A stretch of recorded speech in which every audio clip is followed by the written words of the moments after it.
Coba ada beberapa ayat, coba dibaca. Mohon maaf ini pengajian ya, tolong didengarkan baik-baik. Bismillahirrahmanirrahim. Qul in kuntum tuhibbunallaha fattabi'uni yuhibbukumullah wa yaghfir lakum dzunubakum wallahu ghafurur rahim. Qul in kuntum tuhibbunallah, ya. Terus fattabi'uni yuhibbukumullah wa yaghfir lakum dzunubakum wallahu ghafurur rahim. Wallahu ghafurur rahim. Jadi seluruh peristiwa hidup ini ternyata urusan cinta. Bahwa di tengah cinta itu ada syariat. Itu sebagaimana suami istri itu disuruh ndak disuruh ya, pagi-pagi tetap dia yang bikinin kopi. Gak ono bojo, Bu, kopi Bu. Terus sing wedok, gak duwe tangan ta?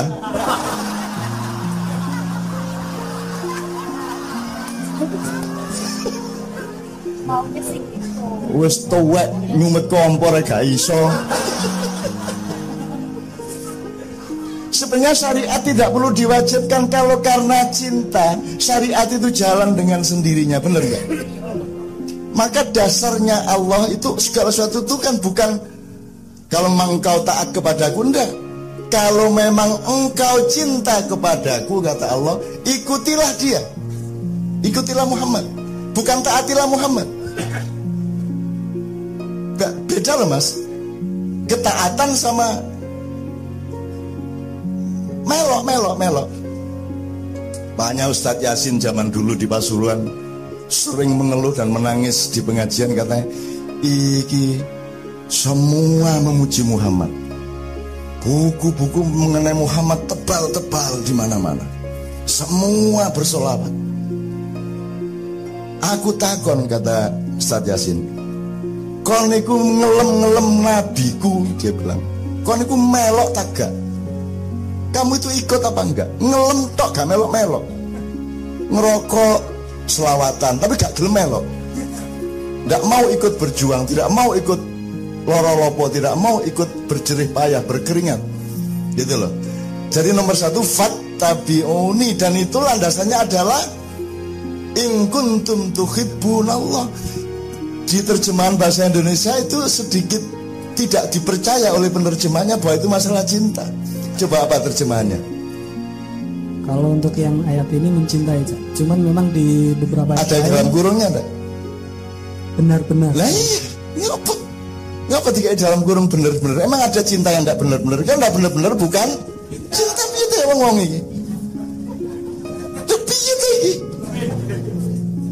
Kalau engkau mencintai dalam kurung benar-benar Allah, loh kalau enggak benar-benar itu bukan cinta, begitu ya. Jadi ini apaan ini? Kok pakai dalam kurung bener-bener? Emang ada yang enggak bener-bener? Kalau enggak bener-bener berarti penipuan, bukan cinta. Ini kakian tae iki omongannya. Kakian kata-kata. Terlalu banyak kata. Sudahlah, mencintai titik. Kenapa kamu enggak mantap dengan mencintai? Gitu loh. In kuntum tuhibbun, enggak ada tafsir apa-apa ya tuhibbun, enggak ada tafsirnya, udah tuhibbun, mencintai titik, apalagi pakai diragukan bener-bener. Emang ada yang tidak? Ini orang modern begitu itu. Nanti sosiolog bikin ini orang yang satu punya kesolehan sosial kalau dia masih kesolehan individual. Dia nanti ada kesolehan individual gak sosial. Soleh itu ya sosial. Kalau kesalahan individual duduk soleh jenenge. Ya apa sih hari-hari ini? Kalau individual itu bukan soleh. Kalau kesalahan itu pasti sosial. Terus ada kesalahan individual, kesalahan. Sono agama samawi, agama ardi. No agama ardi itu duduk agama jenenge kebatinan. Itu organisasi, klub. Ya, semua agama itu dari Allah. Kalau bukan dari Allah namanya parpol, ormas, klub Harley Davidson, klub Vespa, kesebelasan sepak bola, orkestra, ya. Lek kenduri cinta, Ini semua ardi bumi. Tapi kalau samawi, agama, semua agama ya samawi. Ono agama tidak samawi. Lah siapa sing gawe? Aku pengen rerai ini, siapa sing gawe agama ini? Siapa yang bikin agama? Loh, kalau bukan Allah bikin ya bukan agama gitu ya. Kalau yang bikin bukan Allah ya bukan agama gitu ya. Kepiye to iki? Dan ini dianut ini oleh kaum terpelajar di mana-mana. Aneh ya rare. Ya wis gak masalah. Jadi lama-lama kan tuh pertama mangkol, kedua marah, ketiga gelo, setelah itu nelongso, keempat guyu. Ya gak apa-apa. Wis gak apa-apa. Ya wis agama samawi ya wis move on. Ya wis gak masalah. Jadi lama-lama kan tuh pertama mangkol, kedua marah, ketiga gelo, setelah itu nelongso, keempat guyu. Ya gak apa-apa. Wis gak. Hidup adalah kalau Allah memaafkan kamu, itu tok. Makanya baldatun thayyibatun tuh nggak dawa-dawa. Thayyibah itu sangat relatif. Oh, ada orang butuh 100 juta dulu baru merasa thayyibah, ada orang 10.000 ya wis thayyibah. Jadi itu relatif. Yang paling bagus orang dusun toh. Dan pengajian Ma'iyah itu disenengin orang-orang di desa-desa karena ada teori seperti itu. Kalau orang desa itu punya uang 100.000 cukup, uang 50.000 lumayan cukup, uang cuma 25.000 ya cukup lah, cukup. 10.000 ya dicukup-cukupkan kan gitu kan ya toh. Dan semua itu thayyibah, baldatun thayyibatun. Jadi itu tidak ada rumus materi, yang ada adalah rumus treatment dan sikap psikologi kamu, sikap mental kamu. Bukan duitnya berapa, bukan menjadi apa. Kata prestasi itu juga bisa takhayul itu. Apa yang disebut prestasi? Prestasi itu adalah kayak Anda ini, sudah jelas tidak punya uang, setia sama Allah, kan luar biasa itu. Mau datang ke sini semalam suntuk, tidak dibayar, tidak dapat harapan apa-apa, ya toh, tidak mencari materi, itu sukses, prestasi luar biasa, gitu loh. Nah, kuncinya adalah warobun wafur. Jadi setiap hari pertanyaan kita itu sederhana. Tadi saya melakukan apa ya? Kira-kira Allah ada yang marah nggak? Itu aja. Kalau Allah nggak marah, selesai masalah, tidur kita. Wes ngorok ya toh? Gitu kan? Pokoknya Rabbun Ghafur apa tidak? Besok pagi saya acara sama Kang Dedi di Purwakarta, dan saya ingat, dan sekitar 10 tahun, bukan 10 tahun ya, 5-6 tahun yang lalu saya ngomong sama Kang Dedi cuma gitu malam-malam jam 2 malam. Kang Dedi, pokoknya kuncinya cuma satu Kang Dedi, pokoknya ente setelah kerja sebagai bupati, ntar mau tidur itu cuma tanya satu hal, kira-kira yang dimarahi Allah yang mana, terus selesai masalah. Mungkin ada yang dimarahi Allah, tapi gara-gara sampean selalu bertanya itu, akhirnya semua tidak dimarahi sama Allah. Wah lumayan bocah iki, bupati iki, wah isi memperhitungkan aku, wah tak hapus dosanya, tak hapus, gitu Allah itu kayak gitu anunya, perilakunya. Betul nggak? Hatimu kan juga begitu. Kalau nanti kamu punya anak, punya adik, punya saudara, punya tetangga, kalau dia merasa bersalah terus sama kamu, kan kamu cinta sama dia lama-lama, betul nggak? Begitu. Nah iki petidak gak tahu rasa bersalah, memaafkan pun males kan begitu. Jadi begitu Anda itu bertanya tiap hari, ya Allah, yang mana ya tadi yang kira-kira Allah marah ya? Tanya tok meskipun nggak serius rodoan. Ada yang nggak ndolek itu menang, nggak dilebon-lebon itu menyoga. Tapi pokoknya tiap hari rajin dia gitu. Kan ada orang sholat yang tidak rajin sholat tapi sholatnya lama gitu, khusyuk. Ada orang yang misalnya anak Kiai Kanjeng almarhum yang bagian kurnya namanya Pak Rahmat, itu sampai Scotland, sampai Australia, malu sholatnya rajin. Nung sholat tuh but, tapi tidak pernah absen. Tapi sholat terus, tapi yang but, tapi rajin. Nah saya tidak tahu yang diterima Allah itu yang saya lihat-lihat Pak Rahmat ini aneh ya, nuwakal. Kalau perjalanan sama Kiai Kanjeng naik bis, ntar berhenti di warung mana mau makan gitu, Rahmat itu bukan langsung masuk warung tapi cari ada sumur apa tidak, karena hobinya mandi. Jam 2 malam, jam 3 malam, pokoknya asal berhenti bisnya cari sumur. Dan begitu ada sumur dia langsung telanjang nimba biur-biur gitu. Dan dia tidak peduli kiri kanannya.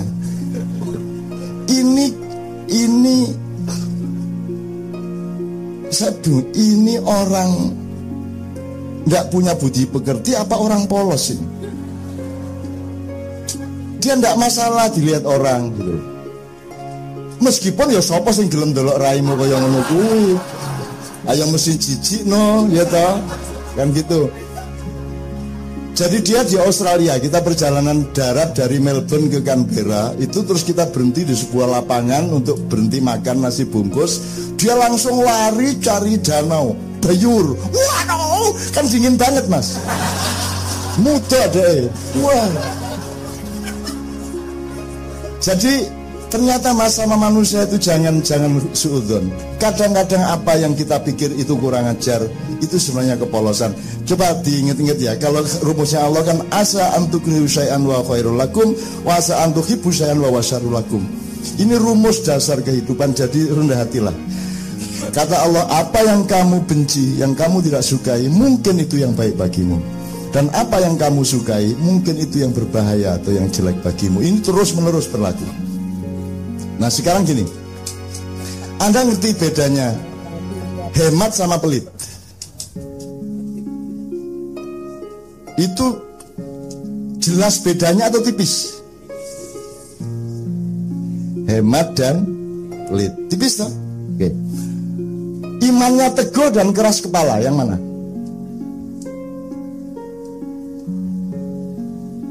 Ini orang teguh pendirian apa keras kepala? Susah enggak ngelihatnya? Susah. Ya. Kalau Ahmadnya karena teguh imannya, oke.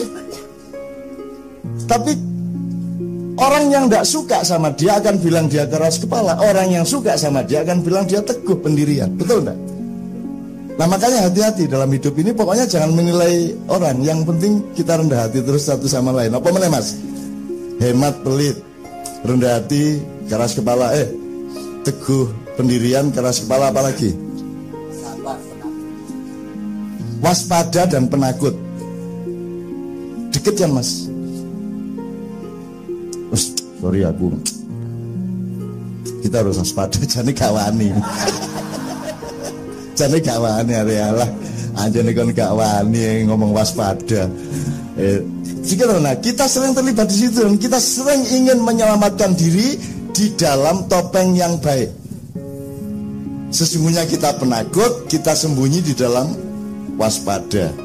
Kan gitu. Sesungguhnya kita itu orang yang kokoh, keras kepala, terus kita tutupi dengan label imannya kuat.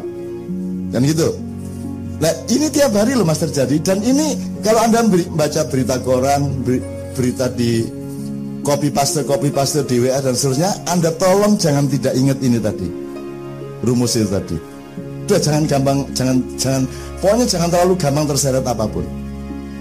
Kemarin ada edaran daftar 50 orang terkaya se-Indonesia. Anda dapat ya? Saya langsung WA ke Pak Hartono dan saya bilang saya marah besar ini Pak. Marah besar. Dia daftar itu. Kok saya tidak ada? Sudah dipikir aku miskin apa bagaimana? Kok saya tidak didaftar itu? Maksudnya gimana? Itu mas. Itu saya bilang Pak Hartono bingung. Piye to Cak Nuni? Loh aku gimana bener kok nggak ada saya itu loh. Ini gara-gara mereka tidak bisa mengakses deposit saya berapa. Makanya saya tuh ingin sekali diakses itu, dibuka, di-hack. Di-hack ada apa ya? Saya ingin dijebol. Ingin saya. Kok enggak ada yang jebol ini? Aku ingin ada yang menyebol. Kemudian dia menangis, ya Allah melarate. Ya Allah, emainul najib gak duwe mek sakunu iki lho. Lah iki lho ya apa lek nyekel anak-anak iki ya apa? Rasanya terharu ya toh. Terus mencari saya, Cak udah ini gitu ya. Nggak ada yang terharu sampai hari ini. Sehingga saya marah betul. Marah kok nggak ada. Nah, dulu juga ada buku yang judul Protokol Keuangan Cendana, ada daftar semua orang dan organisasi yang dikasih duit oleh Pak Harto lewat Cendana, bukan lewat istana. Ada daftarnya yang nulis seorang jenderal polisi, tapi Pak Harto melarang untuk terbit. Dan saya setuju tidak diterbitkan. Saya bilang sama jenderal itu, Pak, kalau sampean terbitkan ini hati-hati, tak sandet sampean. Loh, apa aja? Aku orang ini. Kok nama saya tidak ada? Bagaimana ini? Ini Pak Harto yang kurang ajar karena nggak pernah ngasih saya, apa saya dimanipulasi? Masa nama saya nggak ada? Wah, nama-nama yang Anda kagumi saja ada di situ kok. Dikasih duit Pak Harto sekian, tanggal sekian, ada semua kok, saya nggak ada. Ini penulis bukunya manipulasi apa Pak Hartonya yang kurang ajar? Nggak pernah ingat saya. Aku seneng dunia kita permainkan seperti itu, Mas. Ya Mas ya. Alah opo itu kan gitu ya. Itu makanya di Kenduri Cinta ini kini kaya tanpa harta, ya toh. Apa jenenge nek cara Jawa, Mas? Sugih tanpa bondo, apa meneh? Ngluruk tanpa ngasorake, ya toh. Menang tanpa ngasorake, ngeluruk tanpa bolo, menang tanpa. Kowe apal men mergo melarat.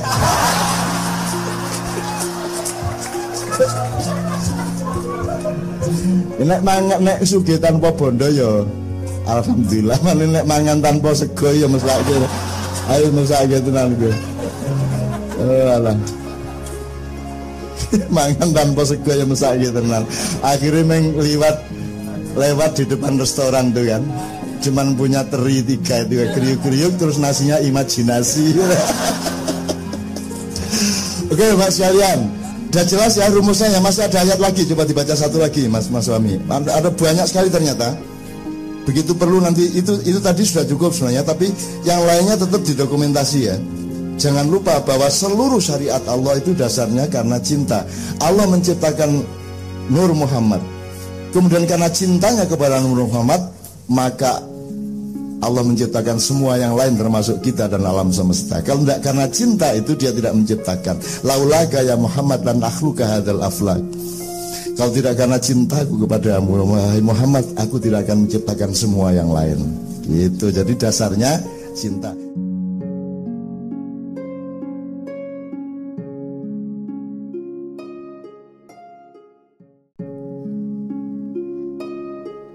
Assalamualaikum warahmatullahi wabarakatuh. Rumus dasar kehidupan.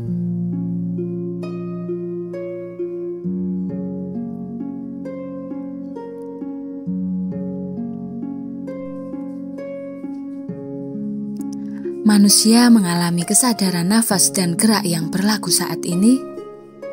1 detik, 1 jam, 1 hari yang lalu dan seterusnya merupakan bagian dari masa silam. Manusia berada pada getaran Alhamdulillah dan Astaghfirullah. Sedangkan 1 detik, 1 hari, 1 bulan, 1 tahun ke depan dan seterusnya bagi manusia merupakan harapan, bahkan mungkin cita-cita. Sedangkan yang berlaku di keseluruhan itu adalah kehendak Allah, kun fayakun. Berlangsunglah Allah memuat masa silam, masa kini dan masa depan. Muta'alimul ghaib wasyahadah, Allah lebih besar daripada ruang dan waktu yang diciptakannya.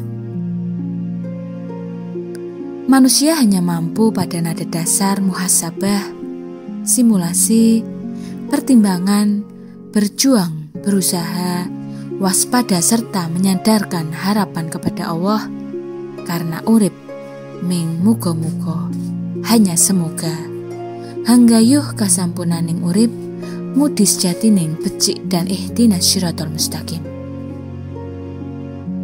Masa kini, masa depan tidak berlaku begitu saja tanpa ada keterkaitan dengan masa lampau. Begitu juga dengan do, re, mi, fa, sol, la, si, do. Kunci D mayor disebut re karena do-nya adalah kunci C mayor. Semua dalam hubungan sebab akibat yang Allah sendiri memerdekakan manusia untuk memilih pijakan kehidupan dengan bekal akal dan hati. Tidak ada hal yang tidak terkait dalam metabolisme kehidupan ini. Air mengalir karena syariat Allah, mengalir dari tempat yang lebih tinggi, mengalir ke tempat yang lebih rendah. Pohon tumbuh dan berbuah tak lepas dari hubungannya dengan air, tata kosmos keseimbangan, tanah, karbon dioksida, cahaya matahari, dan cuaca. Begitupun manusia tidak bisa lepas begitu saja dari hubungan dengan orang tua dan mbah-mbahnya. Mikul duwur mendem jero merupakan salah satu hasanah Jawa sebagai pepeling, pengingat kita agar senantiasa menghargai kebaikan-kebaikan orang tua dan mbah-mbah kita. Mbah Nun sendiri sering berpesan agar kita menghargai pendahulu kita. Jangan sampai orang-orang besar yang kita miliki hanya lewat begitu saja tanpa kita maknai.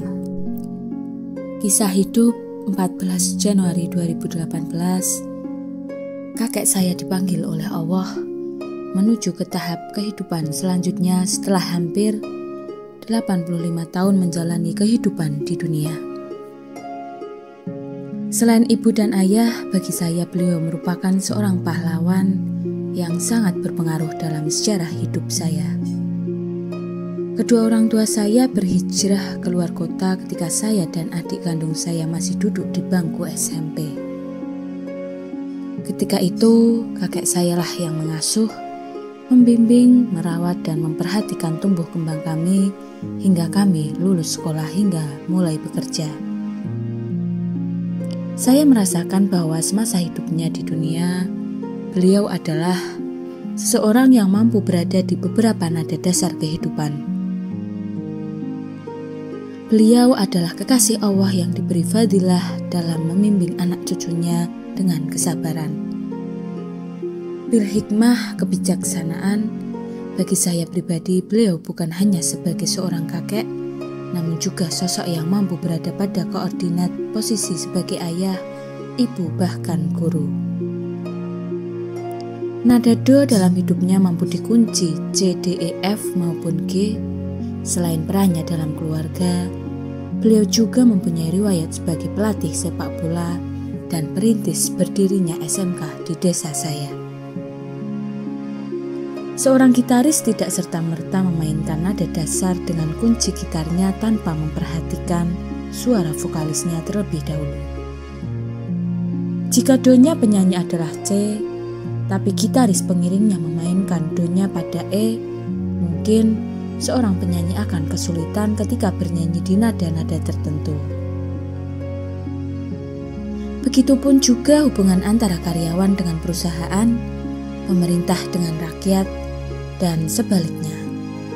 Nada dasar keputusan langkah dan solusi permasalahan, faktornya bukan hanya benar tapi harus bijaksana, tepat atau benar.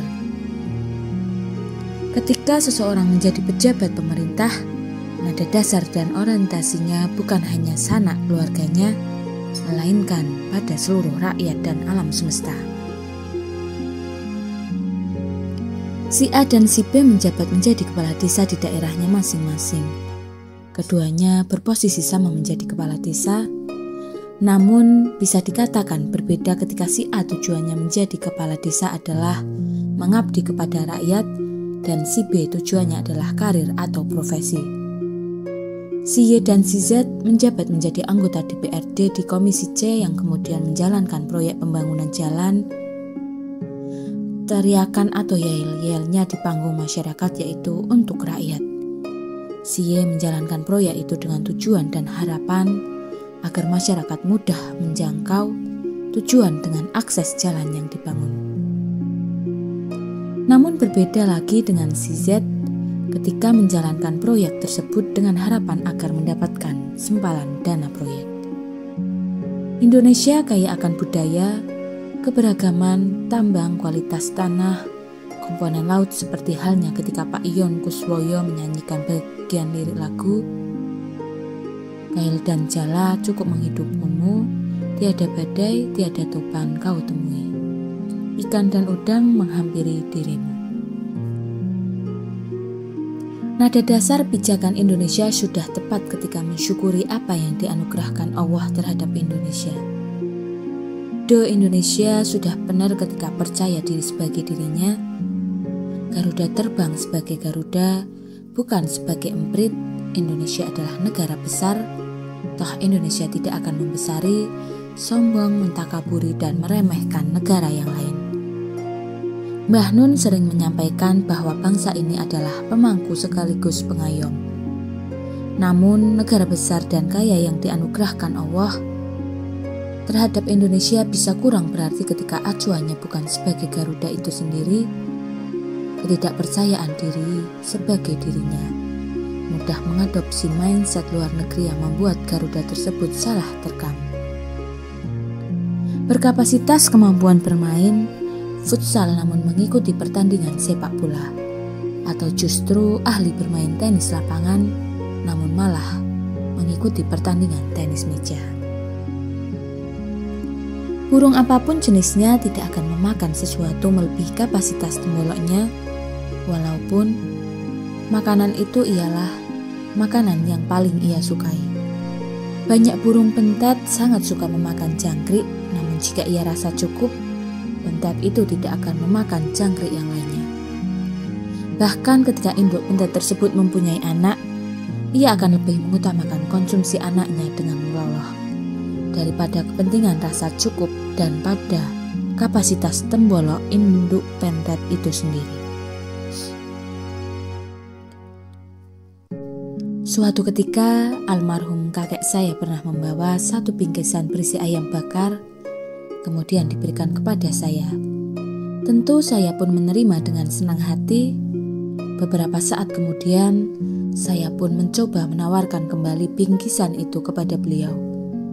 Kagem jenengan mawon kong, buat jenengan saja mbah, beliau menjawab. Umurku luwih tua dibanding kowe, berarti jumlah ayam bakar yang tak makan lebih banyak dibanding kamu.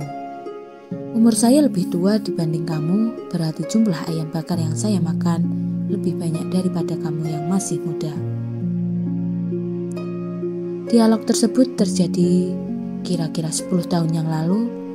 Kadang saya berpikir, jangan-jangan ada yang tersirat di dalamnya terhadap atmosfer kemajuan zaman dalam hubungan dengan anak cucu ketika menjalani pembangunan.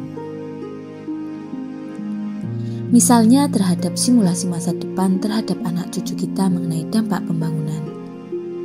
Yang tadinya merupakan lahan pertanian kemudian digantikan dengan pembangunan gedung-gedung.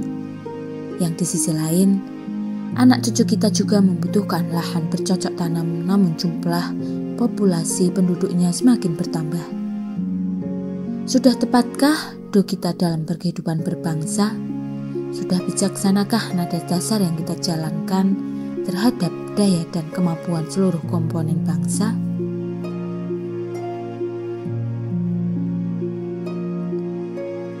Yang berlaku selama ini di keseluruhan adalah kehendak Allah. Kun fayakun, berlangsunglah. Allah memuat masa silam, masa kini, dan masa depan. Muta'alimul ghaib wa syahadah, Allah lebih besar daripada ruang dan waktu yang diciptakannya. Sekian, wassalamualaikum warahmatullahi wabarakatuh.